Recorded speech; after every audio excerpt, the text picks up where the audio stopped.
We are previewing UFC 163 here at SBRForum Videos. I'm Peter Loshak, and we are talking with Nick Kalikas, professional MMA odds maker from MMAoddsbreaker.com. All right, Nick, the last fight on the main card is John Lineker and Jose Tome, and this is another fight where, an injury made Tome have to take it. He's taking it on short notice, step up in class. He's a big underdog here. Lineker is minus 390, although, Tome is in the midst of a 16-fight unbeaten streak, but again, huge step up in class, late notice. You think that Lineker is going to walk all over him, maybe minus 390 has some value? What do you think? Well, I don't think there's any value in minus 390. Okay. This is probably going to be one of the funnest fights we've discussed. And let me just say this because I didn't mention it earlier, but outside of the top two fights, this card from top to bottom it sucks. It's terrible. No, it's the worst card don't say that, Nick. the UFC's Come had on. all year, without a doubt.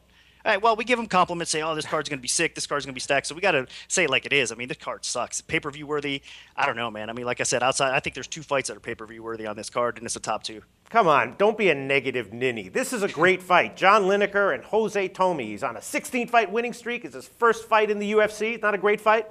Well, I do think this is a good fight, so Okay. no disrespect to these guys at all. I'm just kind of throwing it out there the last couple fights that we talked about. I do think this is a good fight. Is it main card pay-per-view worthy? I don't know. I mean, but as far as pure technique, we're going to get an awesome fight. And going back to your question about the line, I think it's actually a little bit higher than it should be because not a lot of people know Tome, but he's got a tremendously well-rounded skill set. I mean, the guy is no slouch anywhere, even on the feet. So this is going to be a pretty evenly matched fight. But this is the problem here.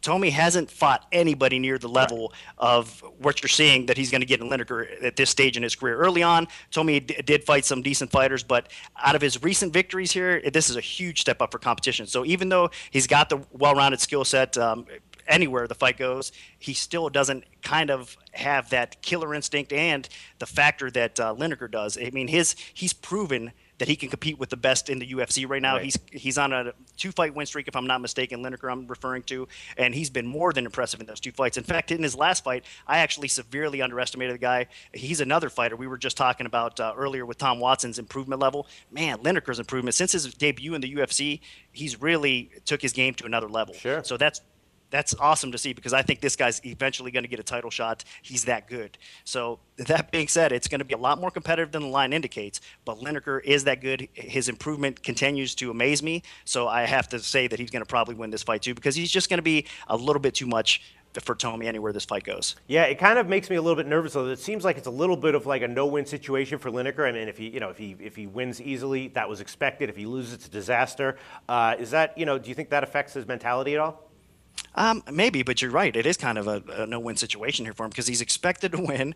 He's fighting a late replacement fighter in Tome, and he's not bad. I mean, he's fighting a guy that's on a tremendous win streak. Like I said, you can't really give him that much credit because the guys that he fought have kind of sucked on his resume. But beyond that, I mean, if looking at pure skill set, it's not going to be a walk in the park for him. And I think it's actually a harder fight, possibly. And a lot of people are going to disagree because Phil Harris, the fight that Lineker was supposed to have before this, there's a lot of Phil Harris fans out there. But honestly, skill set for skill set, I think this is a more difficult fight than his original fight. All right, a fight like this, the fifth fight on the main card of a main card that sucks. Are you going to get a lot of action on this one, or are you going to wind up not really mattering one way or the other?